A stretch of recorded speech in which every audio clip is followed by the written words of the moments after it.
بسم اللہ الرحمن الرحیم۔ السلام علیکم ورحمۃ اللہ وبرکاتہ۔ آج 3 اگست ہے اور زبیر خان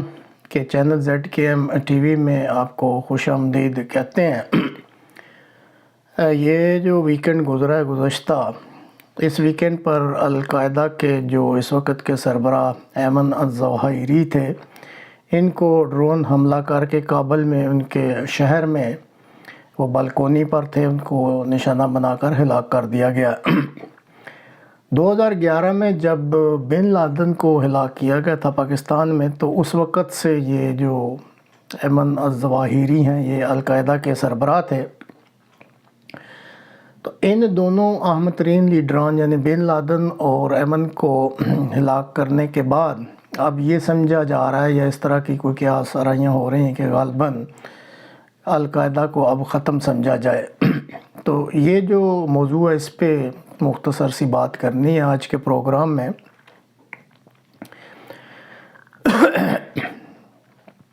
یہ جو ہے نا مختلف تجزیے ہوتے رہتے ہیں،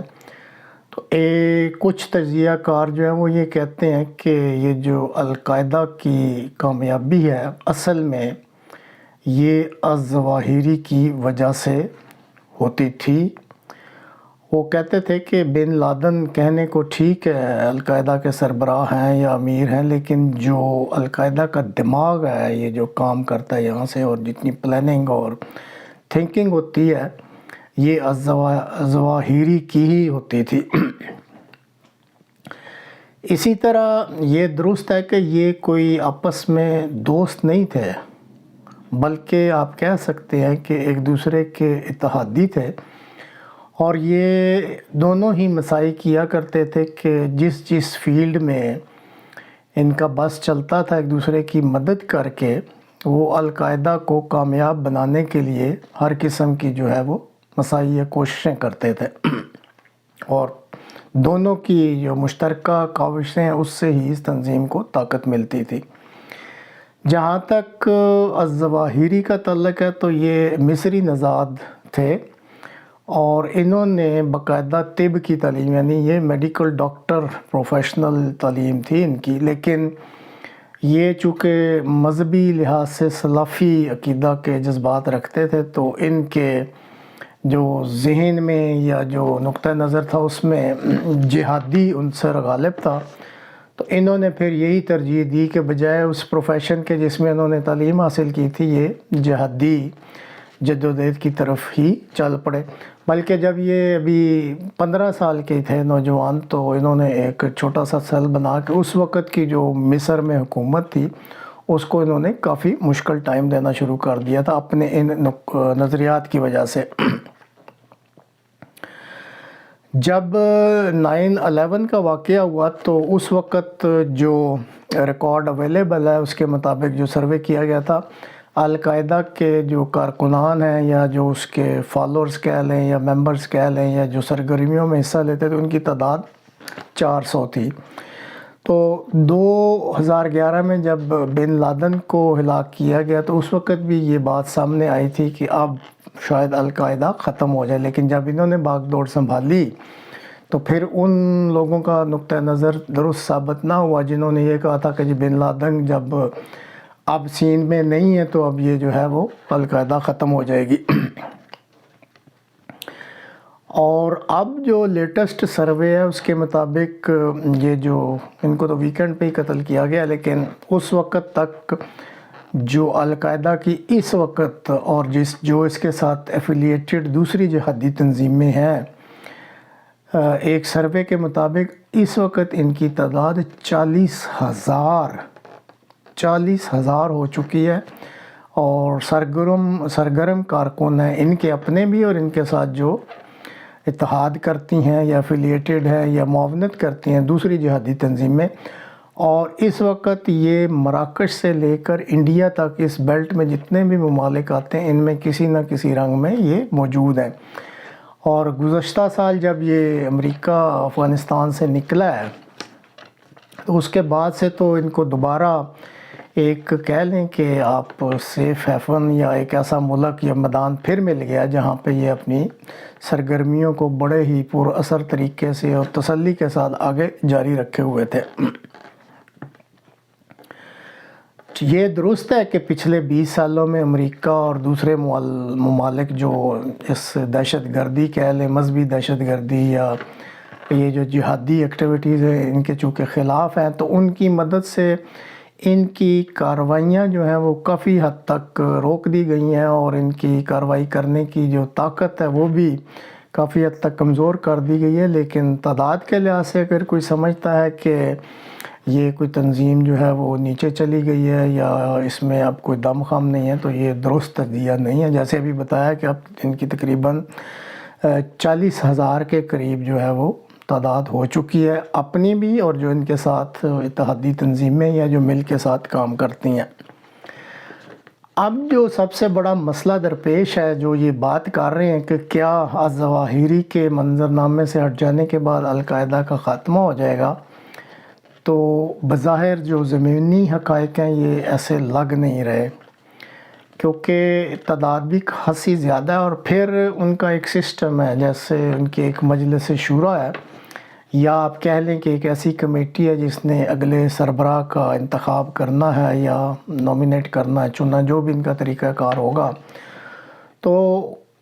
انہوں نے اپنی جو سرگرمیاں شروع کر دی ہیں، اور جلدی وہ اعلان بھی ہو جائے گا کہ کس کو اپنا وہ نیا سربراہ بناتے ہیں۔ تو جو گہرائی میں اس چیز کا جائزہ لے رہے ہیں وہ صرف اس وقت یہ انتظار کر رہے ہیں کہ یہ نہیں دیکھنا کہ نام کیا ہوگا نئے سربراہ کا، بلکہ وہ اس چیز پہ جائزہ لے رہے ہیں کہ جو نیا سربراہ القاعدہ کا بنتا ہے اس میں جو قائدانہ صلاحیتیں یا لیڈرز کی جو صلاحیتیں وہ کیا ہوں گی، تو پھر اس کے بیس پہ یہ وہ تجزیہ پیش کریں گے کہ آیا یہ تنظیم جو ہے یہ آگے اپنی سرگرمیاں جاری رکھے گی، اور اگر جاری رکھے گی تو کس طریقے سے جاری رکھے گی۔ یہ درست ہے کہ بن لادن جب بنا تھا یا یہ الظواہری وغیرہ جس وقت کے یہ لوگ لیڈر ہیں القاعدہ کے، اس وقت دنیا کے حالات کچھ اور تھے۔ آپ کو جو پرانی عمر جن کی ہو چکی ہے 60 سے اوپر، تو یاد ہوگا کہ اس وقت روس نے افغانستان پہ قبضہ کیا تھا، بعد میں پھر کچھ مشرق وسطیٰ میں تحریکیں شروع ہوئیں، عرب سپرنگ آئی، اس کے بعد پھر عراق، لیبیا ہے، عراق ہے، اور اسی طرح شام ہے، یہاں پہ تحریکیں چلتی رہیں۔ تو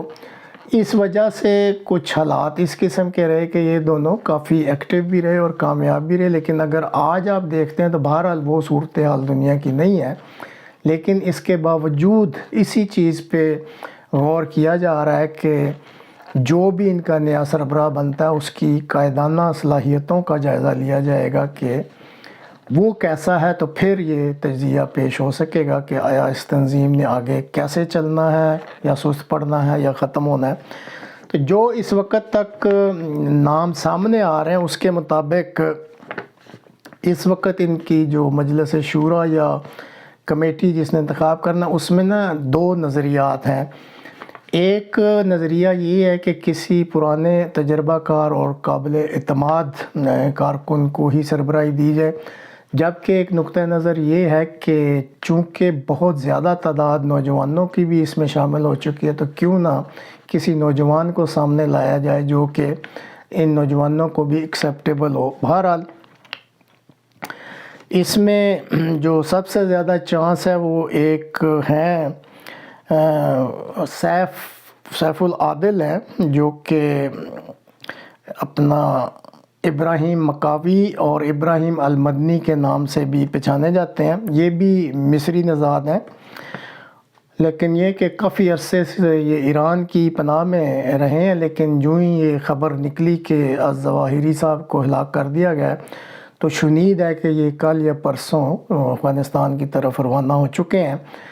ماضی میں یہ تنزانیہ اور کینیا پہ جو امریکن ایمبیسیز ہیں ان پر حملے کروا چکے ہیں، اور اس کی بنا پر ہی امریکہ نے ان کے بارے میں کسی بھی اطلاع دینے والے کو $10 ملین دینے کا اعلان بھی کر رکھا ہے۔ اس کے بعد جو دوسرا نام لسٹ پہ اس وقت زیر غور ہے وہ الظواہری صاحب کا داماد ہے، جو کہ عبد الرحمن المغربی کے نام سے لسٹ پہ موجود ہے، اور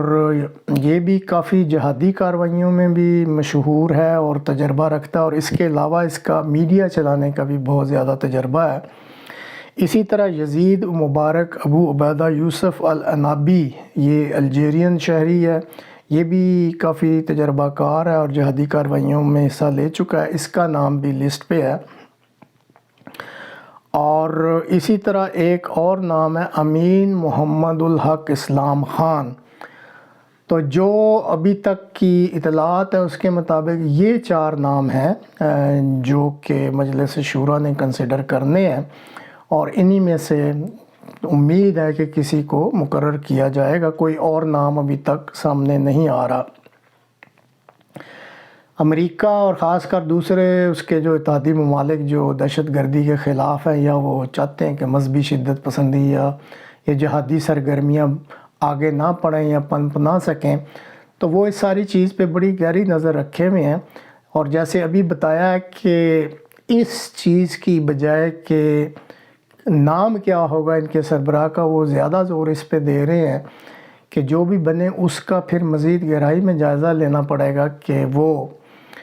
کس طریقے کی قائدانہ صلاحیتیں رکھتا ہے، کس کس فیلڈ میں وہ اس تنظیم کو آگے لے جا سکتا ہے، تو اس کے مطابق پھر یہ جو آئندہ کا لائحہ عمل بنے گا کہ اس کے سربراہ کے ساتھ اور اس تنظیم کے ساتھ امریکہ نے اور اس کے اتحادیوں نے کیا سلوک کرنا ہے۔ بہرحال امید ہے کہ چند دنوں میں یہ بات سامنے آ جائے گی کہ القاعدہ کا جو نیا سربراہ ہے کون ہے، تو پھر اس کے مطابق ایک آدھ چھوٹا سا اور تجزیہ کر کے آپ کی خدمت میں پیش کر دیا جائے گا۔ آخر میں جو ایک بات بطور پاکستانی قوم کے یہاں کہنی ضروری ہے وہ یہ ہے کہ روس نے افغانستان پہ قبضہ کیا، اس کے بعد محفوظ پناہ گاہیں بنی افغانستان اور پاکستان میں، اس کے بعد